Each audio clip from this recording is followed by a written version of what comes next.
Hi Life Groups, my name is Kyle. I'm the youth pastor at Harvest Time Church. And on Sunday, October 26th, I preached a message called Strike the Water. And here's the notes from that message to hopefully help with your life group.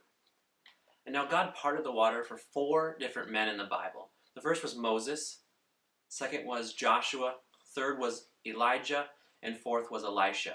And the last one, Elisha, is actually a story that I keyed in on and the different principles we're going to learn from. See, Elisha received his call years earlier behind a plow, but it wasn't realized till now.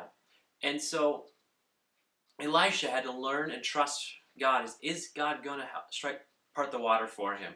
And so essentially he was learning to trust God and to learn, the training wheels are coming off.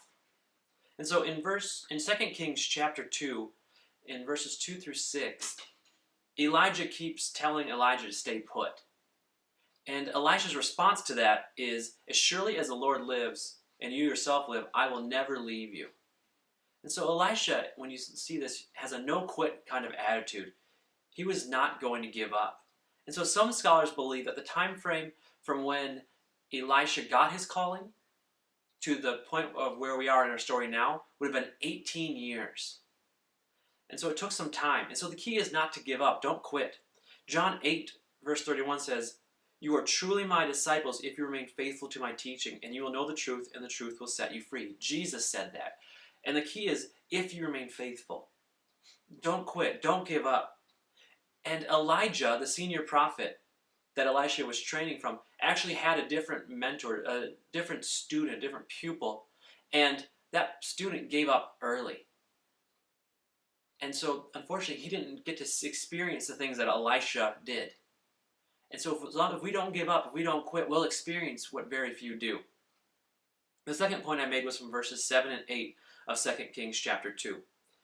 And the point I was making was just how important the Jordan River is. See, it is mentioned about 175 times in the Old Testament. Abraham and Lot parted ways at the Jordan River. That's actually the first time that word is actually the first time that's actually mentioned, the Jordan River. Jacob received his new name. He received his new name, Israel, at the Jordan River. John the Baptist did much of his ministry actually in the Jordan River. And Jesus himself was baptized in the Jordan River. And so what does this mean for us today?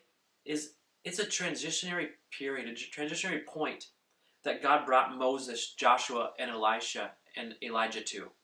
And so God is doing that same thing for us today. He's bringing us to a point where we have to trust in Him, that if He doesn't show up, then we're done. And that's exactly what God's been doing in my life and in so many lives of the people at Harvest Time. And I believe it's just been vital because it's bringing us to a place of destiny. The third point is from verses 9 and 10. And Elijah said, "You've asked a difficult thing," and that's in response to the double portion anointing that Elisha asked for. And so I don't believe Elijah was saying that this is too difficult for God. But what he was asking was, can you carry the weight of this blessing or anointing? Because Elijah knew full well what the cost of the blessing and the anointing is. See, years earlier, he encountered this queen named Jezebel. And Jezebel, with her prophets, worshipped a god named Baal. And Elijah made a fool of her and her prophets, and she wanted to kill him. And so Elijah had to flee for his life. And God actually had to provide for him by having ravens bring him food. And so the idea is he understood what the kickback was for following God. He understood what the cost was. And that's exactly what Elijah was asking of Elisha is, are you ready for this weight? Are you ready for the kickback? And the last point that I made from the story of Elisha is you have to strike the water for yourself. And you can find this in verses 11 through 14. Elisha had to find out if God was going to move on his behalf or not. See, he knew what God did for Moses. He knew what God did for Joshua. He knew what God did for Elijah. But the question was, is God going to do that for me? Is God going to show up on my behalf? And so the idea is that he had to take that step of faith, and he had to strike the water. And so the question is what do we need to strike the water in our lives? What's that look like? And so some possible questions for tonight can be, what does it mean for you to strike the water and move into the greater future God has planned for you? Identify your decisive next step. What do you hope to see God accomplish through you?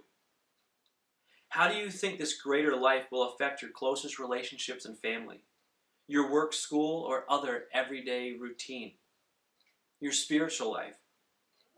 And how can the others in your group pray for you and support you? Anyway, I hope this helps, and I hope you have a great life group. Thanks.